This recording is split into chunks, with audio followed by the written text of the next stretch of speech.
Hello, my Buff Thousand Nation. How's everyone doing today? Hopefully, everyone's having a great day. If not, I hope it gets better from here. Mm. And I now have a mug that is the same size as my freaking dome, bro. Thank you so much, Debbie. Oh, I love it. Best cup ever. I have not broke into the coffee yet. I still have coffee open. I didn't want to open it until I was ready, but I'm almost out of my one coffee, so it won't be very long at all. Thank you again so much. Amazing gift. You know how to get to my heart right there. All right.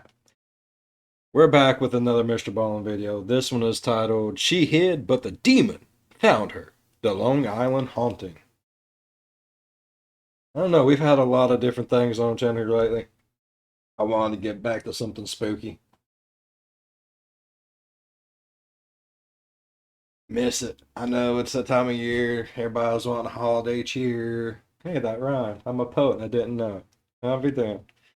But I want a little bit of a Spooktober in December. You know what I mean? So let's go ahead and get into this story. Go ahead, turn them lights down low. Put on something comfy. Cup up with someone special. And get you a coffee cup the size of a baby's head. Let's get into it. There is one absolutely horrifying part of today's story. It's the part where Angela is under the bed. And believe me, when you get to that part in the story, you'll know what I'm talking about. But before we get into today's story, if you're a fan of the strange, dark, and mysterious delivered in story format, then you've come to the right place, because that's all I do, and I upload 3, 4, even 5 times every week. And so if that's of interest to you, then the next time the like button asks you to go get them a regular iced coffee, I want you to go to Starbucks and order a regular iced coffee, but with light ice. Then hand that sucker over to the fool that is the like button. Also, please subscribe to my channel and turn on all notifications. I would be mad either way. I don't like iced coffee. I don't know. I know Frappuccinos is one thing. I do like a Frappuccino. They are amazing. It's like a milkshake. But when it comes to coffee, it's got to be hot. It's got to be. I can't do that iced coffee stuff. It messes with the old noodle. You know what I mean? It's like, no, coffee's supposed to be hot. I don't like it when my coffee gets cold. I like it warm. I like it hot. Like a nice steamy cup of coffee. I want it to burn want it to be so cold it burns on the way down. Yeah. So you don't miss any of my weekly uploads. All right, let's get into today's story.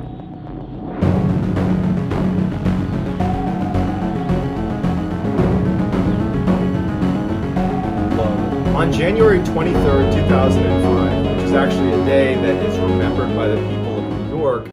Couldn't hear a word you said, bro. That music was getting it and getting it. I don't know why I still have my mouth on my damn screen. I am all over the place. It's this big old cup of coffee.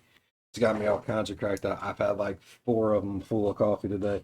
Now I'm like all over the place. As Black Sunday, Curtis Myron, who was a New York City firefighter, was trapped on the 4th floor of an apartment in the Bronx. Blazing inferno. He, along with 5 other firefighters, are trapped on the top floor. There was no way out, and they elected to jump from the 4th floor. And unfortunately, Curtis, along with another firefighter, did not survive the fall. In addition to those 2 lives that were lost, another fire had broken out separately in New York the same day that claimed the life of a 3rd firefighter. This was the largest loss of life for the New York City Fire Department since the September 11th attacks. Curtis's wife, Jeanette, and their 2 daughters, Angela, who was a young teenager, and Deneen, who was a little bit younger than Angela, they were inconsolable. And they never thought that their father, their husband, would not come home again. But they were faced with this horrible new reality where Dad wasn't coming home. The Black Sunday tragedy, the loss of those 3 firefighters, had become very high profile, and so news channels and media outlets were showing up at Jeanette's property, hoping to get an interview with she or her.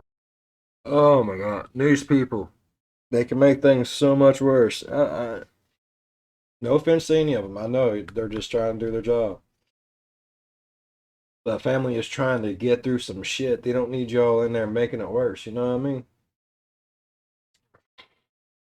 Kids about what had happened, and they were just not interested in that. And so they felt very trapped inside of the house. And the house itself had been built by Curtis. He had literally built the house. And so It was just a constant reminder of the sadness of this loss. And at some point, Jeanette just said to the girls, I think we should move. I think we just need a fresh start. This is too much. It's too much to be here. Yeah, that's gotta be hard to lose him tragically like that, abruptly, and then everything you would look at literally inside of there would remind you of that no.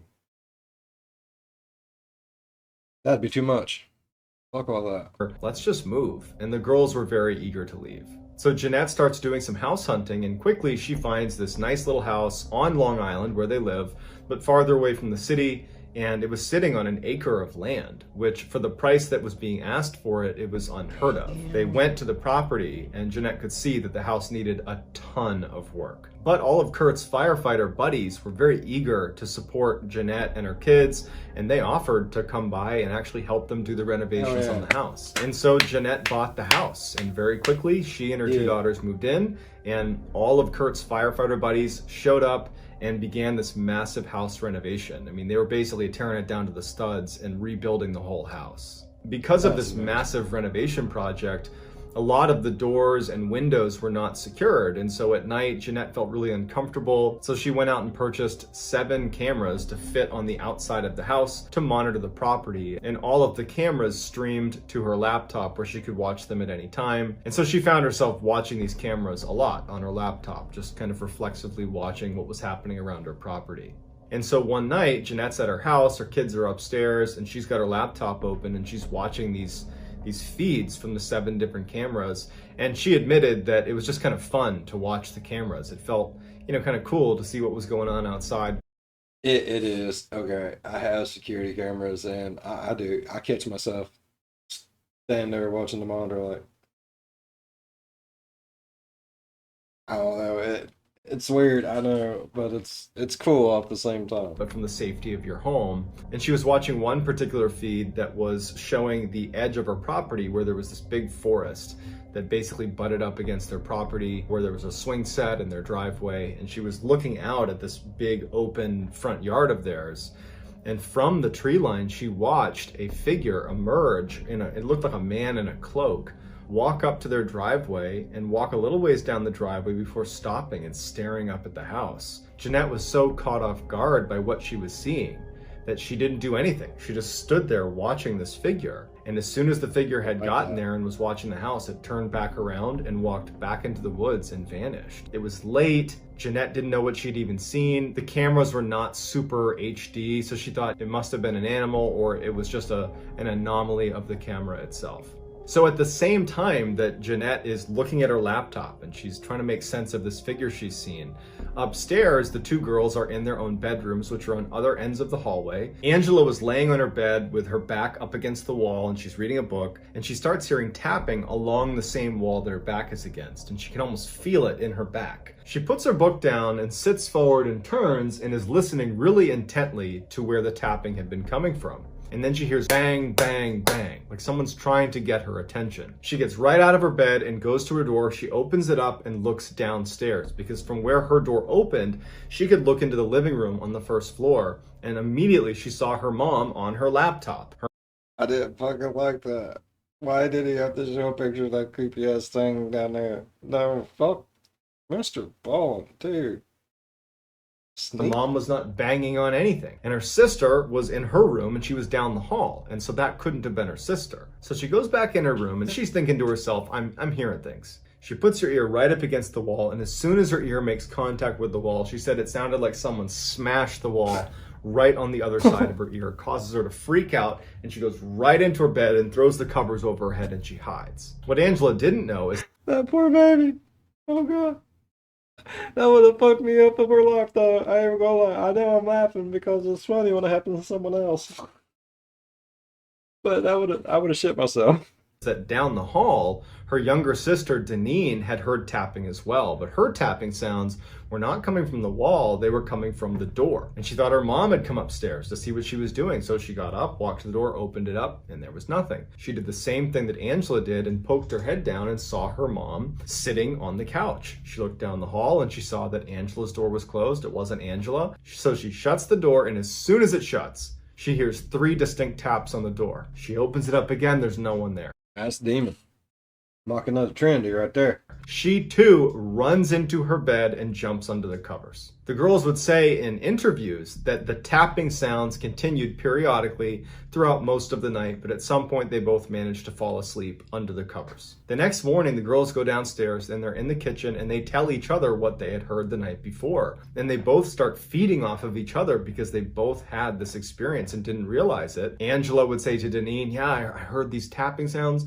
Deneen is picking up on her fear and she's saying, I heard tapping sounds. And the kids are really wound up. And that's when Jeanette comes into the kitchen and she sees her kids talking about something that seems really intense. And she goes, what's going on? What are you talking about? And they said, Mom, we think something's wrong with the house. We heard tapping sounds last night. This happened to me. This happened to me. And Jeanette just says, guys, it's a brand new house. We aren't used to the sounds the house makes. I'm sure it's just pipes or, creaking floorboards or something. You guys are overthinking it. Don't worry about a thing. The house is fine. Yeah. Over the following few days, that's understandable. The firefighters are working on it. Things probably ain't exactly the way they need to be yet. It takes time to get a house that you have to tear down the studs back in working order. So I understand. It'd be like, it's the house settling. Some of the firemen that were helping renovate the house began to work on the basement.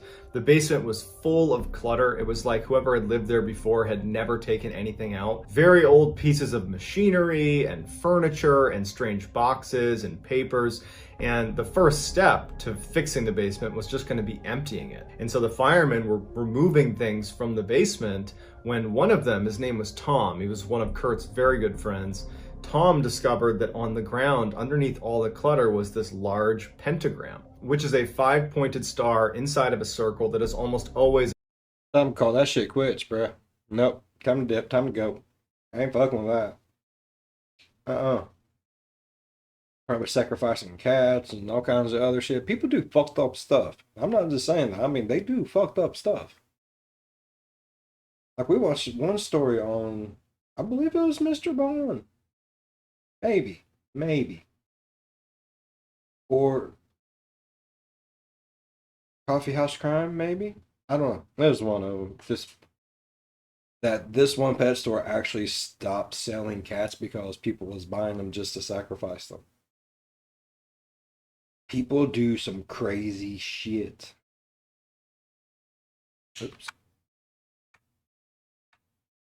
I wouldn't deal with it. Associated with satanic worship. Tom gets Jeanette to come downstairs and he shows her what's on the ground and he says, what do you want me to do about this? And Jeanette said, paint over it. I don't want my kids to see this. But what Jeanette didn't know is that the kids had actually been playing outside over the past couple of days out in that forest in their property.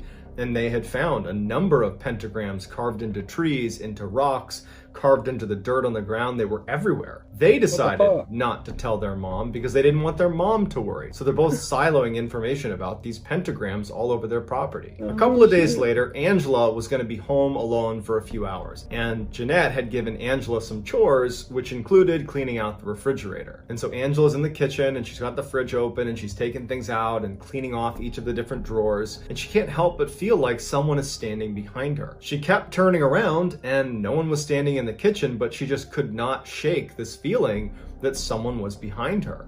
And so she's looking at the fridge at one point and she's about to just give up on cleaning the fridge and explain to her mom that she would just do it later, when all of a sudden she hears behind her this loud explosion. She hears pots and pans and knives and forks clattering all over the ground, and she instantly turns around and every cabinet, every drawer has come flying open and all of their contents have come smashing onto the floor. She sprints up to her bedroom screaming and hides in the corner. Shit, bruh. No, I'm gonna sprint it nowhere in that damn house. I'd sprint it out the house, down the driveway, down the road. I don't know where I would have ended up, but I would not have been anywhere near that damn property. Fuck that. Go. Corner. Shortly thereafter, Jeanette comes home, she goes inside, and she sees the kitchen is an absolute mess. It looks like someone had broken in, and she starts screaming for Angela, thinking the worst. Someone's broken in. What happened to my daughter? She's running upstairs screaming for Angela. She finds Angela curled up in the corner of her bedroom. What's going on? What happened in the kitchen?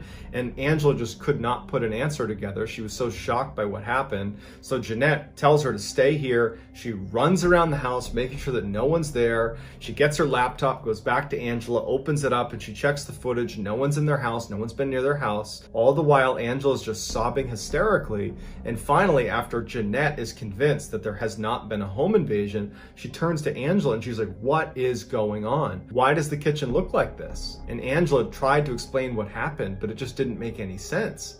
And so Jeanette was getting frustrated with Angela and saying, did you do that down in the kitchen? But when Angela didn't change her story and just looked terrified, Jeanette started to see that Angela wasn't lying. This incident really rattled Angela, and Jeanette would comment in different interviews that it was at this point that Angela began to withdraw quite a bit. She was really upset about what had happened in the kitchen, but there wasn't really a good way to handle it, and so Jeanette didn't know what to say to her daughter.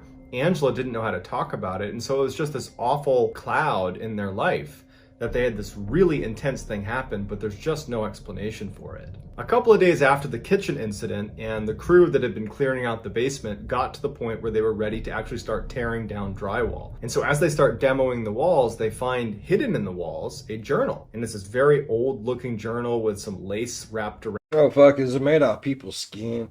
This is like some fucking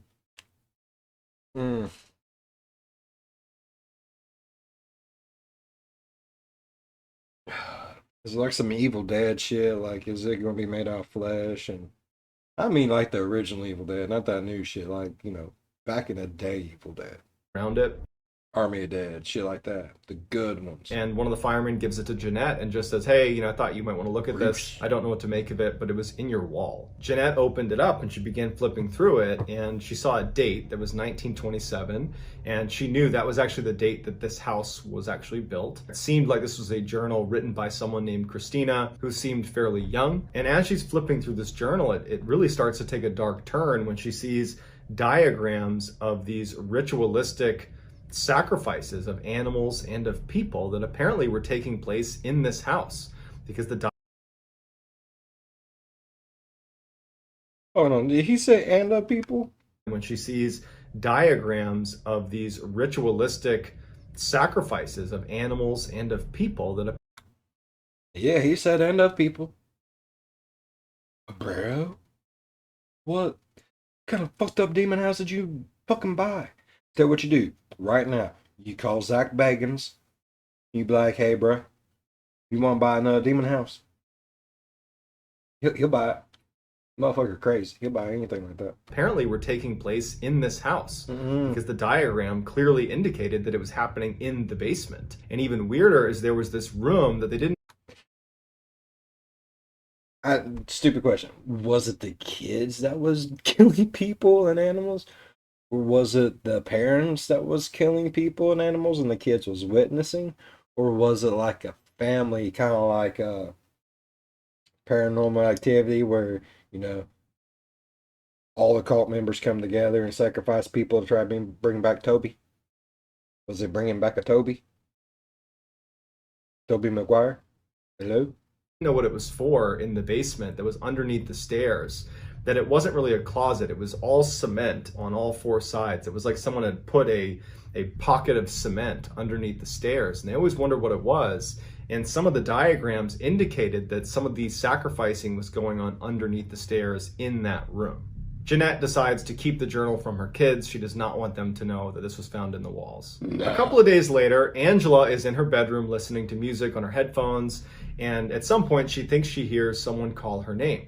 She takes her headphones out, she goes to the door, opens up, looks down and says, hey mom, did you call me? And her mom's like, no. She looks down the hall and she can hear that her sister is showering in the bathroom at the end of the hall, so it wasn't her.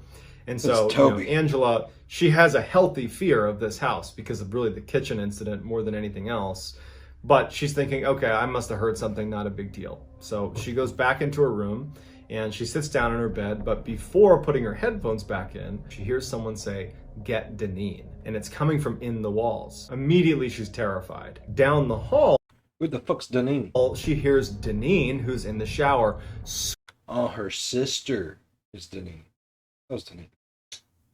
I got attention span of a gnat, bro. screaming bloody murder. Angela starts running to the bathroom to see what's going on with Deneen right as Jeanette is flying up the stairs to go see what's going on with Deneen. They open up the door and Deneen is huddled on the ground screaming about some person in the bathroom with her. And she kept turning around and no one was there. Jeanette would say when she saw her daughter, she looked so scared she thought she was having a seizure. And Jeanette immediately grabs a towel, scoops up her daughter, she grabs Angela, and they leave the bathroom. They go running into Jeanette's room, and they get into Jeanette's bed, and they're all huddled there, and Jeanette's trying to ask Deneen what she saw. And so Deneen finally says that she was in the shower, and she heard someone saying her name, and it sounded like a male voice. And she's just looking through the frosted glass, and all of a sudden she sees a big hand land on the outside of the shower door. Jeanette felt so helpless. She had I would have shit in that bathtub. I ain't gonna lie. That bathtub would become a toilet real freaking fast. Oh, damn. No.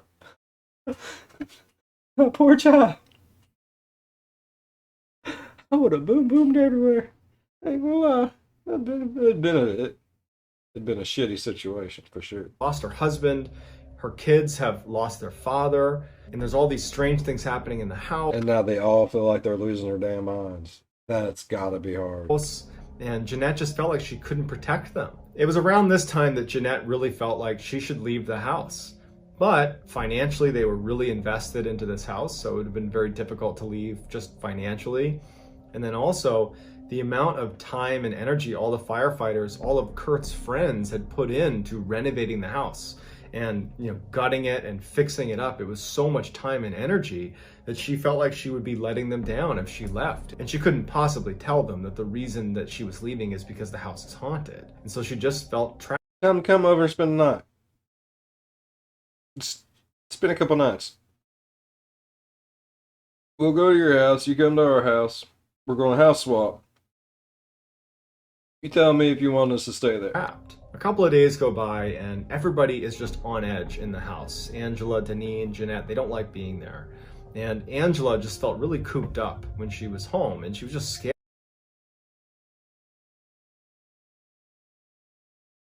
Coffee won't go down. Demon infestation will do that. Like, it'll try to break you down to where you feel like you're losing your freaking mind, to try to weaken you. That way they can get a power over you. And they feed off of that sadness. Like, to the demon, a more perfect family couldn't have moved in there. They are full of sadness, sorrow, probably even a little bit of hatred. And I'm not saying like they hated their father or anything, just they hated the fact that he was taken away from them so abruptly, so young. Not that they hated him, just, you have that hate, you have that despair, the anguish. A demon's going to feed off that. Not so in a demon's eyes, not a more perfect family could have moved in there.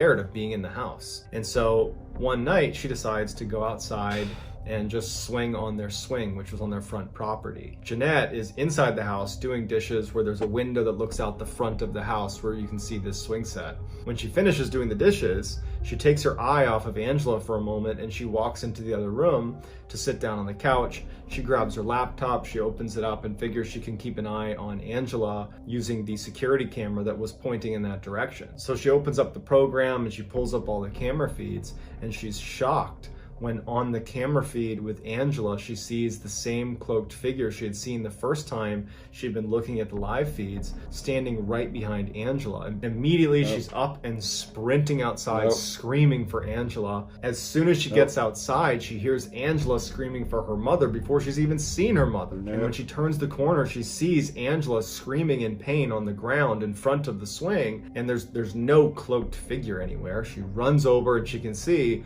that Angela's ankle has been badly broken or dislocated.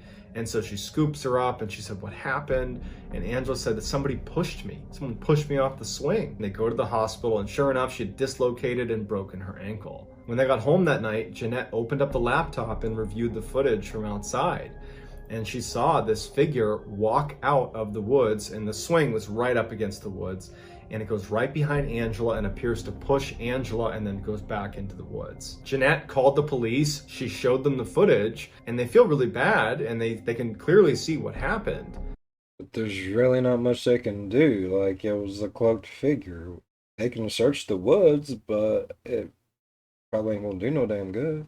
But there's no way to identify the figure that came out of the tree line. They just told them to be careful, don't go in your woods, and if you see this figure again in any of your camera feeds, call us right away and we'll come right over and we'll do what we can. So at this point, Jeanette is terrified. She can't protect her kids, and she doesn't leave them really at any point. She's 24/7 in the same room with her kids. They're sleeping in the same room, and the only time she would leave them is during the day for very brief stints. And on one day, a couple of days after the swing incident, Jeanette needed to go to the pharmacy, and so Angela's going to be alone for about an hour and a half. And so her mom leaves, and Angela is in her bedroom, and she's sitting on her bed, and she's listening to music. At some point, she thinks she hears banging coming from somewhere in her room. Now, at this point, Angela's been pretty shaken up after living here. She had Burn that son bitch to the ground. Look, you was married to a firefighter. I'm sure you know how to make it look like, an accident. I'm sure you do. Like, just burn that bitch. I'm sorry. Insurance, matching gas tank, watch that bitch go up in flames. Walk away. Don't use gas. They can figure that out. But you was married to a firefighter. You know. I'll make it look like an. No, do it. Just do it. the incident in the kitchen where everything flew out of the drawers and cupboards.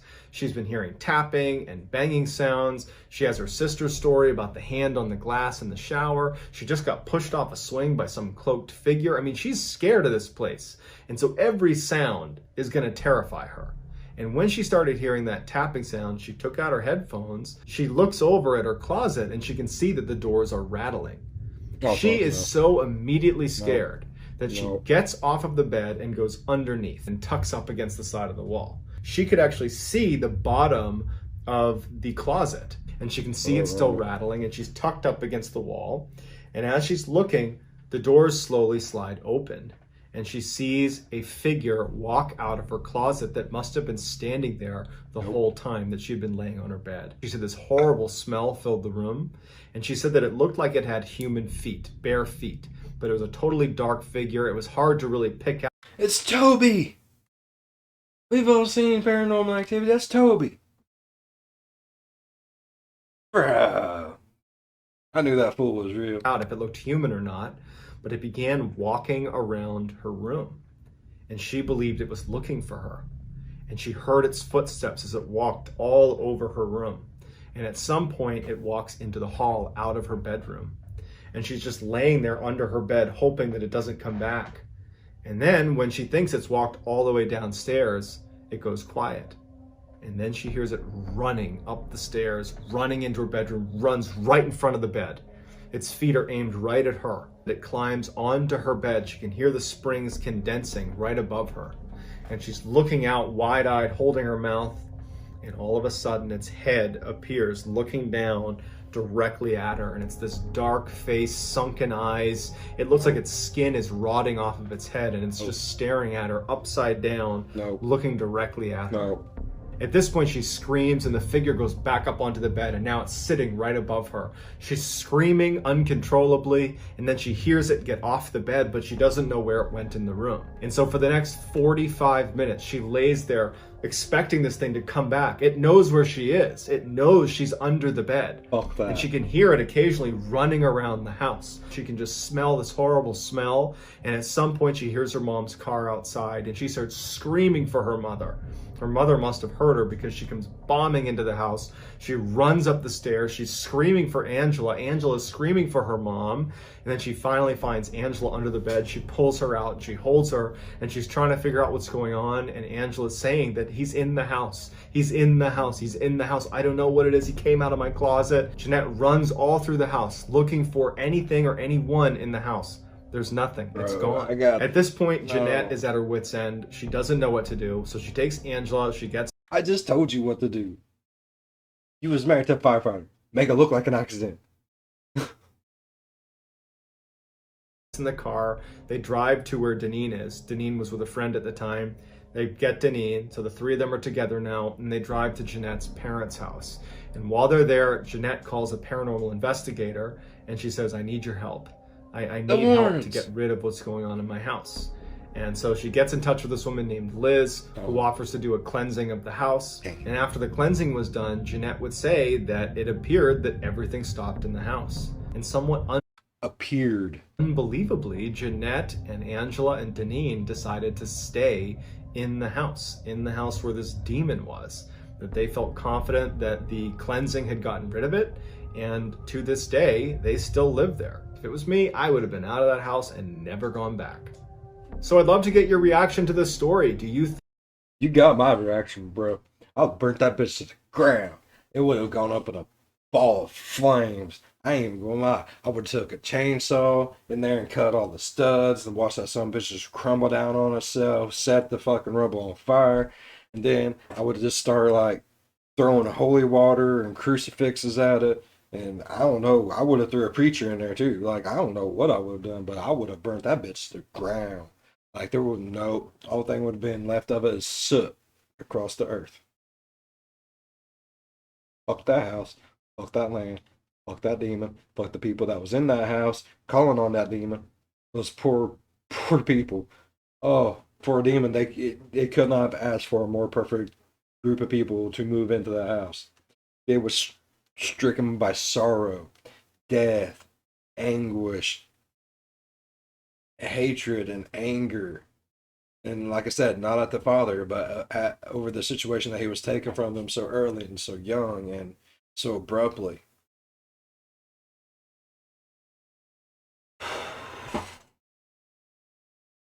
Bro, Demon didn't want you hurt. Demon wanted you in more pain. Enjoyed it. Fuck that. That. Fuck it. Fuck it. Nope. Mm-mm. No. No. No. No. All right. Hopefully, they never had a relapse. This is an older video. Hopefully, everything is still going amazingly with the house. I would have called old Zach Bagans and be like, bruh, you want to buy another house? My dude. That's what I'm talking about. You can turn it into a fucking museum. I don't give a shit what you do. You can buy you some ghost horses and put in here. I don't give a damn. Uh, I enjoyed that. And if you guys enjoyed it too, please leave a thumbs up. And if you're a fan of the spooky, scary, strange, deranged things that make you just say, what the hell is going on? Think about subscribing. I guarantee you, we'll figure it out together. As always, be good to one another. I'll see you in the next one. Bye bye. Nope. Mm-mm. As soon as I seen the first pentagram, I'll be like, bro, what you want me to do? I'll tell you what, make it look like an accident. Like, I don't, I'm gonna take the kids. We're gonna head down the road. You're a firefighter. You know what to do.